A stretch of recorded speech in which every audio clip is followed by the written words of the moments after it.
social workers out there, there are teachers, there are parents, there are grannies, anybody that you can go to open her heart to say, this is what's happened to me, and get some advice and listen to what she can do with regard to the baby. Life is precious.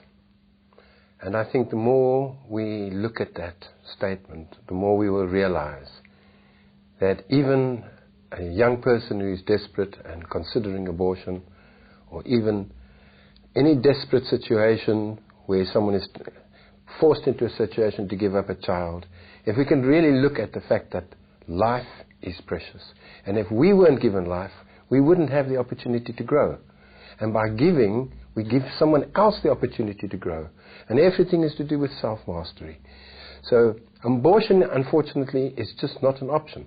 Because abortion, you see, we don't realize that there's a soul involved. It's not just a body that's involved, no matter what we are told.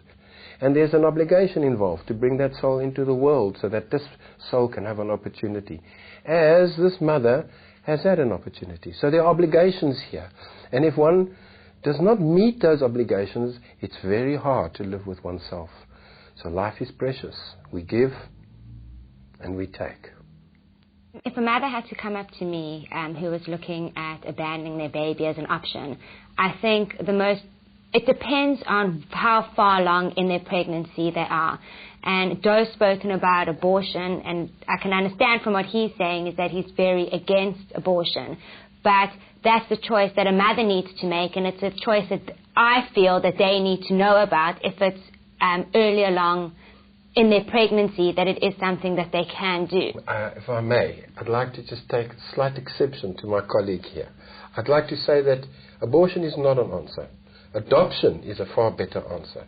And I'm going to try and explain why. There are real deep moral issues here involved, and there's a soul here involved. And there are moral laws in life, and there are indications in life that countries that support abortion,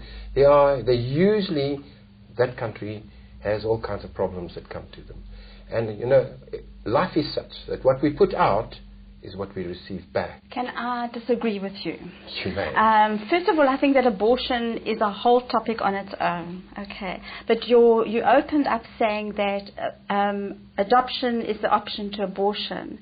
And as far as I'm concerned, that if a birth mother came to me, I would sit with her and I would explain to her what are her options. And abortion and adoption may be two options, but the most important option, as far as I'm concerned, is that baby remains in the home, in the family. And the decision is not ours to make.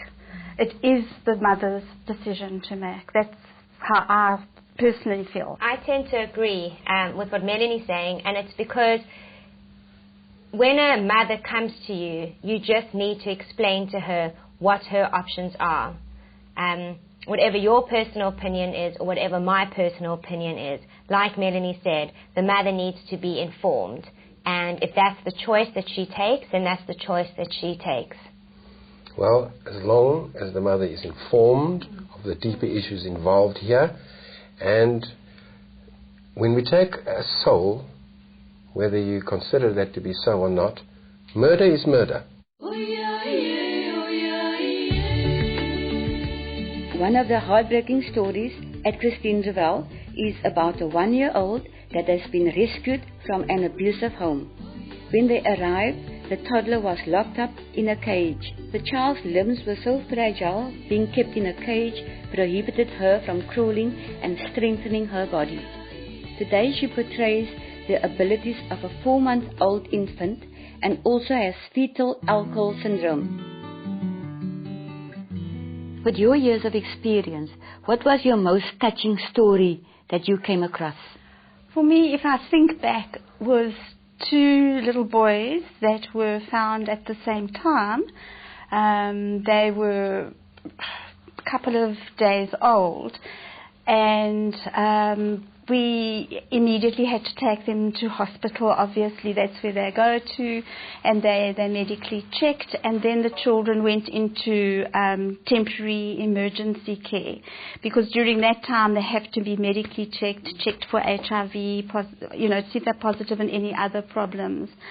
And then the sad part of that for me was because it was as if they were brothers, even who knows if they were or what they were, what their relationship was like.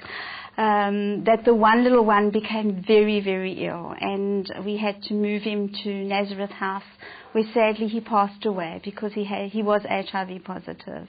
And for me that was really sad. Doe? Well, Saida, for me, it is a case in which the abandonment of the baby happened actually before birth already. And although this young girl was involved in substances, she also just couldn't see herself bringing a child into this world and the difficulties around rearing a child. And so she terminated the child. But it wasn't such an easy thing for her. She went into quite severe trauma, and I'm sure the substances had something to do with it, but she went into very serious trauma. So I spent time with this young girl, and I just taught her about the meaning of life and the right to live, and what it means to bring a child into the world, and that we all received life, and so it is only right for us also to give life. Tanika?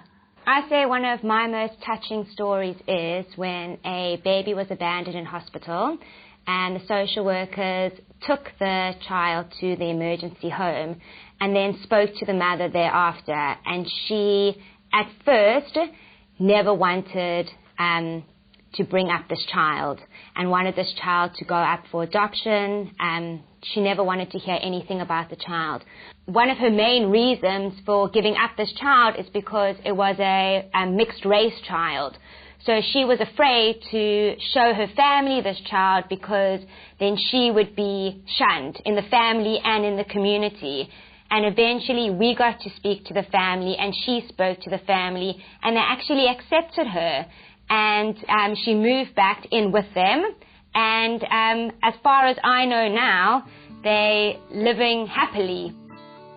Thank you so much for being here. Thank you, Shahida, for asking us. And it was great talking to you, Joe and Tanika. Yeah, thank you. Thank you. Let us as mothers show strength and faith. Abandoning our children is not an option. Love yourself and love your children. They are our future.